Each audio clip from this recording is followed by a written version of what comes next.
নমস্কার, কালচারাল টকিজের এক নতুন পর্বে আপনাদের সবাইকে স্বাগত। সম্প্রতি তপন থিয়েটারে কথক পারফর্মিং রেপার্টায়ারের আয়োজনে আয়োজিত হয়ে গেল 11তম ন্যাশনাল থিয়েটার ফেস্টিভ্যাল হাওড়া 2024। ছিল পশ্চিমবঙ্গ সহ ভারতের বিভিন্ন প্রদেশের নাটক সহ গুণীজন সম্বর্ধনা ও আরও অনেক কিছু। চলুন দেখে নেওয়া যাক এই অনুষ্ঠানের কিছু ঝলক।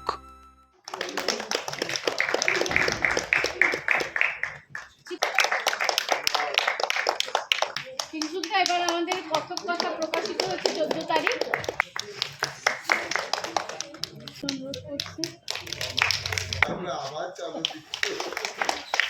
আমাদের সবই কিন্তু আমাদের নিজেদের হাতে বানানো, এটাও শুভজিৎই বানিয়েছে। কথক পারফর্মিং রেপার্টার এর আয়োজিত একাদশ নাট্যমেলার আজকে শেষ দিন। প্রথমে আমি কথকের সকল সদস্যদের, কৃতিকে, সোমনাথদাকে আমার আন্তরিক ভালোবাসা জানাই এবং শুভেচ্ছা জানাই, এবং আমার সকল দর্শক বন্ধুদের এবং থিয়েটারের মানুষজনদের আমার প্রণাম জানাই। নিত্যদিনের ঘটনায় যেটা দেখা যায় সেটা হচ্ছে যে এই গ্রহের সংস্কৃতি তো চলেই আসছে, সে তার আক্রোশ এবং তার পরিমণ্ডল বেড়েই চলেছে ক্রমশ। আর এই পরিমণ্ডলের যে বিপরীত রূপে যে মানুষ, বিপরীত দিকে যে মানুষ আমরা যারা দাঁড়িয়ে রয়েছি, তারা কিরকম ভাবে এটার বিরুদ্ধে প্রতিক্রিয়া দিচ্ছে। আদপে কি আমরা প্রতিক্রিয়া দিচ্ছি, না আমরা একটা বড় কিছু ঘটনার অপেক্ষায় থেকে সেই ঘটনাটাকে ধরে আমাদের প্রতিক্রিয়াকে বর্ণনা করছি। গ্রহ কথাটা আক্ষরিক যদি অর্থ ধরে তাহলে অনিষ্টচারণ হতে পারে বা ক্ষতিকর হতে পারে, কিন্তু আমরা তো গ্রহ সেই অর্থে দেখি না। আবিধানিক অর্থে যাই থাকুক না কেন, এই গ্রহের সঙ্গে রাজদ্রোহ, দেশদ্রোহ, এরকম অনেক কিছু শব্দ আসতে পারে। আমরা গ্রহকে দেখছি বিপ্লবের অনুসারী শব্দ হিসেবে। আমরা যে শব্দই শুনি না কেন তার গভীরে এমন কিছু কার্যক্রম আছে যেগুলি অতীতে ঘটে গেছে। যদি সভ্যতার ইতিহাসে একদম প্রাগৈতিহাসিক যুগেও যাই, তাহলেও দেখব সেখানেও দ্রোহ রয়েছে বা বিদ্রোহ রয়েছে। যদি দ্রোহ এবং বিদ্রোহ না থাকে তাহলে সভ্যতার যে কটা স্তর আমরা পেরিয়ে এসেছি এগুলো আমরা আসতে পারতাম না। এই সভ্যতার যে স্তরগুলি আমরা পেরিয়েছি, কার্য, কারণ, সময়, ইতিহাস বা তার বিজ্ঞান, প্রযুক্তি যদি ব্যাখ্যা করি, বিস্তারিত সময় এই দ্রোহের সঙ্গে জড়িয়ে আছে আমাদের শিল্প, সাহিত্য, সংস্কৃতি, মানব জীবন, আমাদের রুটি রুজি, জীবিকা, সবকিছু। এবং এই দ্রোহ যদি না থাকতো তাহলে আমরা একটা, সেই পুরনো কথাই ফিরি, বদ্ধ জলাশয়ে আবদ্ধ থাকতাম। আমাদের কোনো ক্রমবিকাশ হতো না, আমরা সেই আগের যুগেই পড়ে থাকতাম। যেহেতু সভ্যতা আমাদের শিখিয়েছে যে সামনে এগিয়ে যেতে হবে, সামনে এগোনো মানে কিন্তু শুধু সামনে এগোনো নয়, সবাইকে নিয়ে সামনে এগোতে হবে এবং সেখানে কেউ পিছিয়ে থাকবে না। এই পিছিয়ে থাকার কথাটাই উঠছে শিক্ষা এবং জ্ঞান চেতনা থেকে। এই শতবর্ষে দাঁড়িয়ে এমন কিছু, মানে শুধু সলিল চৌধুরী নয়, আরও প্রচুর মানুষ আছে। কিছুদিন আগে জ্যোতিরিন্দ্রনাথ নন্দীরও, এই মৈত্ররও শতবর্ষ পার হয়ে গেছে। এরা সবাই কিন্তু একটা লক্ষ্যেই কাজ করেছে। আজ যদি আমরা দ্রোহের সংস্কৃতির মানুষজন একটা লক্ষ্যেই এগিয়ে চলি, তাহলে কিন্তু আমাদের মধ্যে আর সেই হতাশা কাজ করবে না। 11তম জাতীয় নাট্য উৎসব কথক রেপার্টারি থিয়েটার আয়োজিত এই উৎসবের সাফল্য কামনা করি। আমি শেষ দিনই এসেছি, আমি দুটো নাটক দেখব, ইচ্ছে আছে। কথকের কাজ আমার বরাবরই ভালো লাগে। বিগত বেশ কয়েক বছর ধরে ওদের বেশ কিছু নাটক আমি দেখেছি, এবং এইখানে যে অংশ নিচ্ছে যে নাট্য দলগুলি, তার বেশিরভাগ দলেরই, বিশেষ করে পশ্চিমবাংলার যে দলগুলি আছে, তাদের নাটকের সঙ্গে আমার যোগাযোগ ঘটেছে দর্শক হিসাবে। ফলত আমি আশাবাদী এই নাটকের মধ্য দিয়ে কথক একটা বার্তা মানুষের মধ্যে কাছে পৌঁছে দিতে পেরেছে যে আশা হারিও না, আগামী দিন আমাদের। কথক পারফর্মিং রেপার্টার আজকে ওদের 11তম নাট্য উৎসবের শেষ দিন। আমি কথককে তাদের সর্বকর্মকাণ্ডের জন্যে আন্তরিক শুভেচ্ছা জানাই এবং আশা করি তারা পরবর্তীতে তাদের কাজের মধ্যে দিয়ে সমাজের এবং নাট্যচর্চার আরও অনেক দিক বিকশিত করবে এবং বড়দের সাথে সাথে বাচ্চাদেরকে নিয়ে ওরা যে কাজটা করছে সেটাকে আরও অনেক দূর এগিয়ে নিয়ে যাবে। অনেক শুভেচ্ছা কথকের সকল কর্মকুশলী এবং সব কলাকুশলীদের। ভালো থাকবেন সবাই। থিয়েটারের জয় হোক। নমস্কার। পাঠ পড়ে জানি যে মাখিতে কহানোর কথা, পাঠ পড়ে জানি যে মাখিতে কহানোর কথা, আমার জাতি পরম্পরা কেতে নুয়া কথা, ভাতলে খড়া সরলা কথা, হি মাট মা কহেরে বলা বলারে বিদেশি কুকুর, শ্বাস সিংহে চড়ি ই মাটির ছোঁয়া আলো সুরেন্দ্র সারে চোরে টটি ধরসি ধর্মর মোহ বকারে ঘুরা কোনো আশ্রে মাগি মধ্যে বাঁধি দিয়ে রে খাবে গোমা খাবে ঘেন্টিকে তার ঘর কেনে না ওতে और भय उदंग के और बलराम को तीन को बांधी गिरी नहीं गोला से हजारीबाग जेल के हेले हेले कहो तो काना बांधी रही हेबा ओटे मां माटिन लगी भल पाउत पर गुटे पर छमन के हेक्स रहला काल का हजार सुरेंद्र दोनों में बेई मैठी ही माटी सुरेंद्र साहेब ने थोर आंखें नीलों के देवे को इसे सोम्या के टाक गो मां ই মাটির পায়ের পবনে মোর গড়া জীবন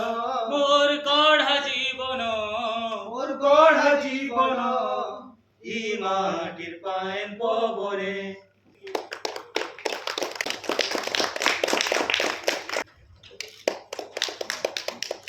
24-এর আজকে শেষ দিন আজকে আমরা আমাদের নাটক দিয়ে আমরা শেষ করব। তার আগে আমাদের কিছু ছোট্ট অনুষ্ঠান আছে, তো আমরা প্রদীপ প্রজ্বলনের মাধ্যমে আমাদের অনুষ্ঠানের সূচনা করছি।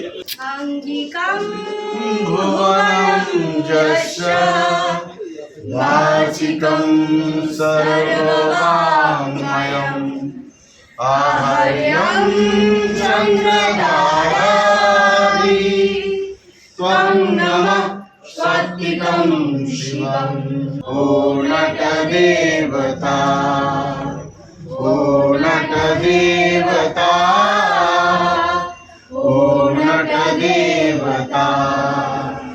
हम है पंचम वेद आराधक पूर्वानंद ज्ञान ज्ञान अभिनव गुप्त नंदिकेश्वर द्वितीय अवतार अभिनव गुप्त नंदिकेश्वर द्वितीय अवतार ओ नट देवता ओ नट देवता ओ नट देवता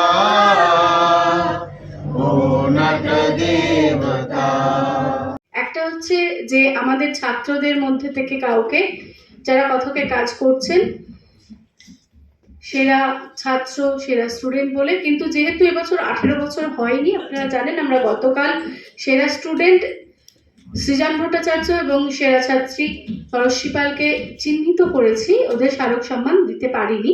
আমার কাছে বড় জায়গা এখানেই যে আমি রবীন্দ্রভারতীতে পড়াকালীন আমার মাস্টারমশাইকে পেয়েছি, এবং সে এক অদ্ভুত সম্পর্ক।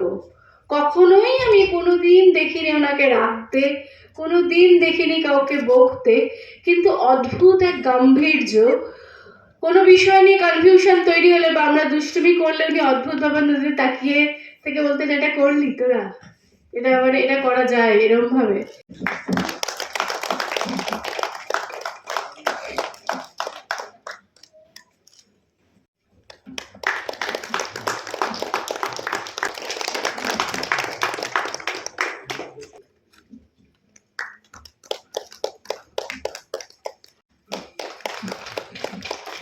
সম্মাননাটা স্যারকে দিচ্ছি, তার জন্য কিছু একটু লিখেছি, সেটা একটু পাঠ করে দিতে। নিসর্গের আঙিনা জুড়ে আজ নতুন করে আপনাকে বরণের পালা। খুশির ঝর্ণাধারায় আজ এক শুভ সূচনার বার্তাবহ স্মরণীয় দিন। আপনাকে শাশ্বত অভিনন্দন। আজ আমরা আপনার মতো একনিষ্ঠ দূরদর্শী নাট্য সাধনায় নিবেদিত প্রাণ পুরুষকে সম্মানিত করতে পেরে ধন্য ও গর্বিত। হে নাট্যানুরাগী, আপনার প্রতিষ্ঠিত নাট্য সংগঠন সংলাপ কলকাতা যে দৃষ্টান্ত তুলে ধরেছে তা নজিরবিহীন। আপনার সৃষ্ট বহুল চর্চিত, প্রশংসিত এবং পুরস্কারপ্রাপ্ত নাট্য দিশা, ঘরে ফেরা, শুদ্রায়ন, কালচক্র, হে রাম প্রভৃতি আমাদের মতো নাট্য শিক্ষার্থীদের কাছে অমূল্য। আপনার দেখানো পথে আমরা আপনার মহান আদর্শের দীক্ষা লাভ করে জীবন ও নাট্যপথে নতুন নতুন দৃষ্টান্ত স্থাপন করব, যা ভারতীয় নাট্য জগতের ঐতিহ্যকে এগিয়ে নিয়ে যাবে, এই শপথ করছি। আমরা আপনার সৌম্য এবং প্রশান্ত ব্যক্তিত্বের সান্নিধ্যে আসতে পেরে নিজেদেরকে ধন্য মনে করছি। আপনার সুচিন্তিত নাট্য নির্দেশনা, আপনার দীর্ঘ আপোষহীন সংগ্রামী নাট্য জীবনে জীবনভর নাট্য কর্মকাণ্ডের জন্য মীরা মজুমদার স্মারক সম্মান গ্রহণ করে আমাদের অন্তরের অকুণ্ঠ শ্রদ্ধা গ্রহণ করুন। হে মহানুভব, আপনাকে সম্মানিত করার এই অছিলায় আমরা আদতে নিজেরাই নিজেদের সম্মানিত করছি। আপনার দীর্ঘ নীরব সুস্থ জীবন কামনা করি।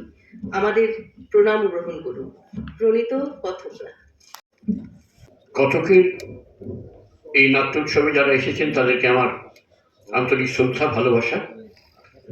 মঞ্চে এখানে আছেন আমার বন্ধু অরূপ, অভিজিৎ এবং তপতি বৌদি এবং কটকের যারা, তাদের সকলকে, এবং আপনারা যারা সামনে আছেন। দেখুন, এইসব কিছু পুরস্কার পাবো এইসব ভেবে তো আমরা থিয়েটার করতে আসিনি। আমরা যখন থিয়েটার করতে এসেছিলাম, খুব সত্যি কথাই বলছি, মানে একেবারেই আমি খুব ছোট বয়স থেকেই থিয়েটারের সঙ্গে যুক্ত, একেবারেই মানে 3-4 বছর বয়স থেকে। তার একটা পারিবারিক ঐতিহ্য ছিল। মানে আমি আমার মামা বাড়িতে মানুষ, আমার মামা একজন প্রখ্যাত অভিনেতা ছিলেন এক সময়কার, শেখর গাঙ্গুলি, যাত্রা করতেন উৎপল দত্তের এতে। ফলে আমি সেখান থেকেই আমার এটা শুরু। পরবর্তীকালে 70-এর দশকে আমি 70 সালে হায়ার সেকেন্ডারি পাস করি। বুঝতেই পারছেন, বেশ বয়স্ক মানুষ আর কি, সেই জন্যই ওরা জীবন কিছু দিচ্ছে আর কি। তো এই পর্বে আমি সেন্ট জেভিয়ার্স কলেজের ছাত্র ছিলাম। তো সেন্ট জেভিয়ার্স কলেজের এই নাটকের ব্যাপারটা খুব উৎসাহ দেয়। আমার আগে, আপনারা জানেন, অনেক আগে আমাদের যারা গুরু, যাদেরকে দেখে আমরা পথ চলতে শুরু করেছিলাম, উৎপল দত্ত, আমি মাস্টারমশাই হিসেবে পেয়েছি এন বিশ্বনাথনকে, পি লালকে। তো এদের দেখে কাজটা শুরু, এবং তারপর আস্তে আস্তে 79 সালে আমরা কিছু বন্ধুরা মিলে সংলাপ কলকাতা দলটা শুরু করি। আমি যখন মানে ওই 75-76 এরকম সময় থেকেই আমি একবার বিজন ভট্টাচার্যকে দেখা করতে গিয়েছিলাম। তো সেই সময় বিজন ভট্টাচার্যকে একজনরা এসে কিছু ওই এরকম যখন পুষ্প স্তবক দেওয়া হয় সেরকম দিল। তা বিজনবাবু বলেছিলেন, আরে এইটা নিয়ে এলে একটু বকফুল নিয়ে এলে না, বকফুল নিয়ে এলে একটু বকফুল ভাজা খেতে পারতাম। তো আজকে আমার মনে হলো যে আজকে যে এরা এই আমাকে এইসব দিচ্ছে, এটা বোধহয় কালকে আর আমার ফল কিনতে হবে না, এই সপ্তাহে ফল কেনাটা আমার মানে এই হয়ে গেল। এই যে আমার ছাত্রছাত্রীরা আমাকে মনে রাখে। আমি বছর 12 রবীন্দ্রভারতী নাট্য বিভাগে পড়িয়েছিলাম, সপ্তাহে 2 দিন যেতাম, এবং ওই সময়টা আমার নিজের জীবনেরও একটা বিরাট ভালো সময় কেটেছে। আমার ছাত্রছাত্রীদের সঙ্গে তো বটেই, আমাদের রবীন্দ্রনাথের জোড়াসাঁকো ক্যাম্পাসের 3 তলার কোণের ঘরটাতে মনোজবাবু বসতেন। আমি এই সেদিনকে মনোজবাবুর স্মরণে এটাও বলছিলাম, সেখানে একটা ভালো আড্ডা হতো। মনোজবাবু, অশোকদা, বিভাসদা, দ্বিজেনদা তখন সবে এসছেন, তাপস সেন আসতেন, খালেদ চৌধুরী আসতেন, কনিষ্ক সেন ছিলেন, বিষ্ণুবাবু আসতেন মাঝে মাঝে। মানে এই একটা জমাটি থিয়েটার আড্ডার মধ্যে থেকে বড় হওয়া এবং তাদের সঙ্গে ইন্টারাকশন, এটা একটা বিরাট ব্যাপার। থিয়েটারটা একটা যৌথ প্রয়াস। এই যৌথ প্রয়াসের ক্ষেত্রে আমাদের কাজ হচ্ছে ছোট্ট করে একবার ওই যেমন এরা করছিলেন, ওই তড়িটা ছেড়ে দেওয়া, তারপরে আপনা আপনি চলে সেই ফোর্সটা।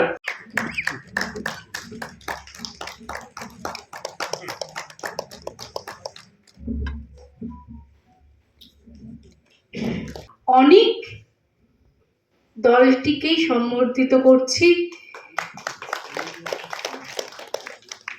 সেরা সংগঠক হিসেবে।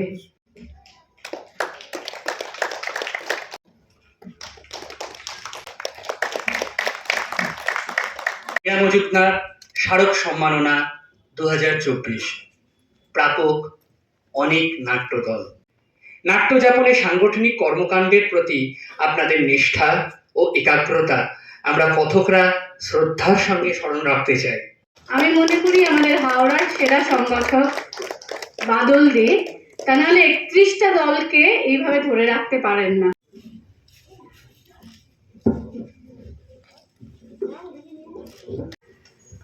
মহুয়ার বানানো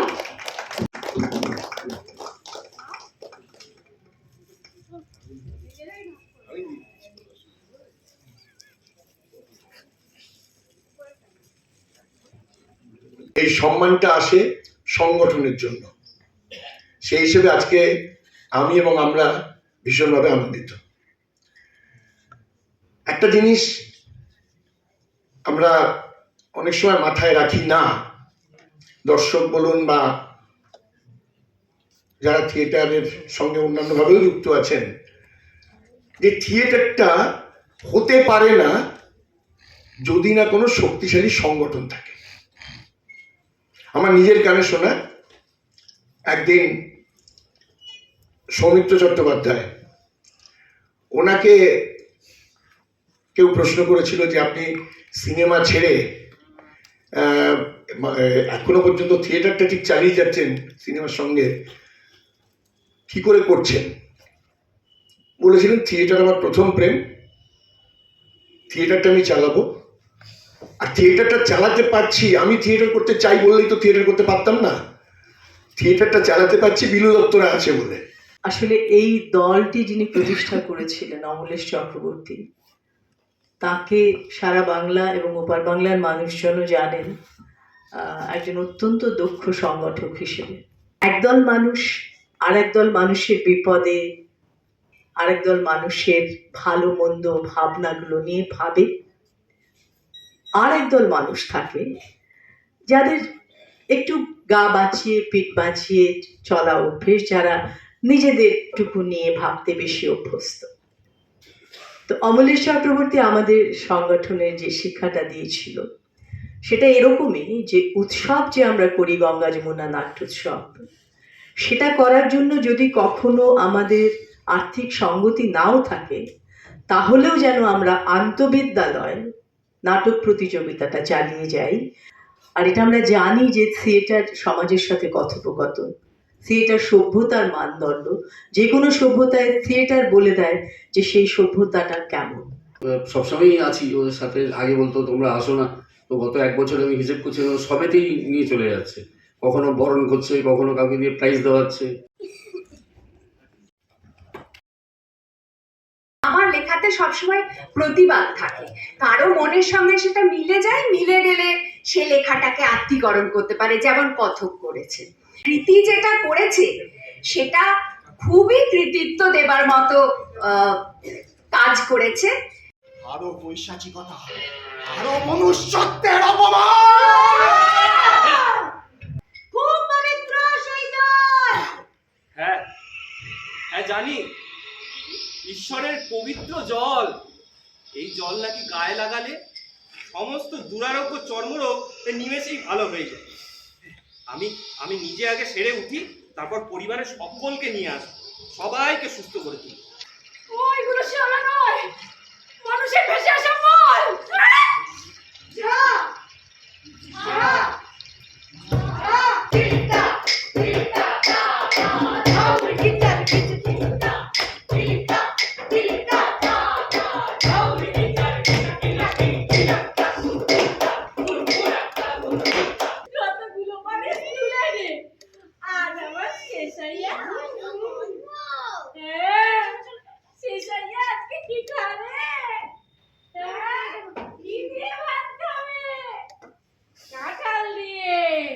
আমরা সবাই যারা আজকে এখানে বসে রয়েছি বা যারা আমাদের কথা শুনতে পাচ্ছে বা যারা যারা রয়েছে তারা সবাই মানুষ। তো আচ্ছা তোদেরকে একটা ছোট ভাবে বলি, একটা গল্পের ছলে বলি, তাহলে তোরা বুঝতে পারবি। আচ্ছা ধর একটা বাড়ির পরিবারে 4 থেকে 5 জন লোক, তারা যদি থাকার জন্য বানায় 50 তলা বাড়ি। ওরা আমাদের গান গাইতে দেয় না,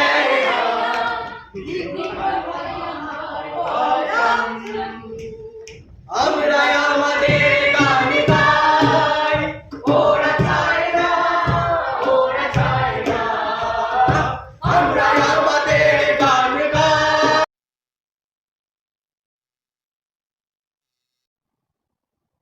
রোষ বসে বসে করি দেবী সর্বমস্তা, দেবী সর্বমস্তা, দেবী সর্বমস্তা। কি যে তার ভাগ্যে লেখাকে বাজানিস্তা, কি যে তার ভাগ্যে লেখাকে বাজানিস্তা। দেবী সর্বমস্তা, দেবী সর্বমস্তা। পদ্মবনে চন্দ্রমণি পদ্মবনে চন্দ্রমণিকে গান গাও। দেবী তোর কেমন পা ধুলে লাগে না, ধুলাই গড়া পুতলি ধুলে ধরে না। আদর আশ্বিন মাসে ভ্রমণ বসে কাঁচা বসে, আরো কি থাকিবে বাপের ঘরে গো। ওরা আমার কেমন কেমন করে ও বধূ হে, আর না থাকিও বাপের ঘরে তে ও বধূ হে, আর না থাকিও বাপের ঘরে তে। লাল পাহাড়ির দেশে যাবি হাদিয়ার মাদল পাবি, লাল পাহাড়ির দেশে যাবি হাদিয়ার মাদল পাবি। ভিতর তোকে মানাইছে নাই রে। শুরু করেছেন দেবী সর্বমস্তা। ও দেবী তোর কেমন চোখ কান্না ঝরে না, দেখিলিও তুই মন আকাশে কখন কি যে রং লেগে যায়। আয় আবার নতুন আকাশ আঁকি বুকের মাঝে আয়। আমরা আমাদের 11তম জাতীয় নাট্যোৎসব হাওড়া শেষ করলাম। এই নাট্যোৎসব মূলত আমরা হাওড়াবাসীদের জন্যই করেছিলাম, যাতে হাওড়াবাসীরা দেশের বিভিন্ন প্রান্তের নাটকগুলো দেখতে পারে। সেই অনুযায়ী এবারে সুমন কুমার এসছিলেন সঙ্গীত নাটক একাডেমির, এসছিলেন বিজয় সিং দিল্লি থেকে, উড়িষ্যা নাটক আজকে হয়েছে বীরে ঘটে কথা, ছিলেন সুবোধ পটনায়ক। আর যেহেতু এটা শতবর্ষ, অনেক গুণী মানুষের শতবর্ষ, তাই এই নাট্য উৎসবের নাম ছিল দ্রোহের সংস্কৃতি এবং শতবর্ষ। আমরা বাধ্য হয়েছি এই দ্রোহের সংস্কৃতি রাখতে, কারণ আমরা জাস্টিস চাই। আমরা মনে করি আমরা সকল নাট্যকর্মীরাই ডিজার্ভ করি বিচারের, ন্যায্য বিচারের। তাই আমাদের বিচার চাওয়ার আন্দোলন থামেনি। নাট্যোৎসবে 13টি নাটক প্রদর্শিত হয়েছে। আমাদের 2টি নাটক, শিলাদিত্য আমাদের নতুন প্রজন্মই বলতে পারি, আমার শিষ্য, ওর বাদল সরকারের নাটক রূপকথার কেলেঙ্কারি থেকে রূপকথা এখন। আর আমাদের নাটক আজকে হলো রসিকার ছেলে, প্রতিভা সরকারের রসিকার ছেলের উপন্যাস থেকে নেওয়া।